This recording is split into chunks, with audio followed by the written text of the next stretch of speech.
艳阳高照，防晒是夏季重要措施。许多民众在防晒之际却忽略避晒才是核心做法，因此仅靠着涂抹防晒产品，长时间曝晒在紫外线之下，皮肤仍有相当机会晒伤，产生皱纹、老化、皮肤炎等，严重者更有诱发皮肤癌风险。自从有了彩妆以后，你必须有一些东西，它是可以避免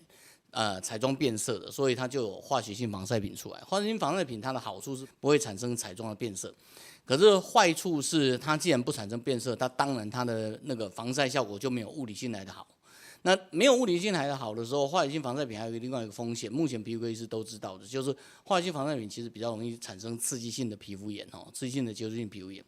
而民众使用化学性防晒产品，有可能刺激皮肤发炎；物理性防晒成分则有毛孔堵塞，更加恶化风险。在敏感肌盛行的今天，透过肌肤监测实证，避晒才是合适的保护措施。所以一般来说，如果你真的非得用的时候，我们的第一个建议是避晒，就是10点到12点，1点2点之间都不要出门。第二个，如果你坚持要出门，就戴帽子、撑伞，走在走廊下面。然后真的不行，必须到那个，比如说你是那个大联盟的啦啦队，对不对？那你就擦防晒。基本上我们会建议以物理性防晒为主。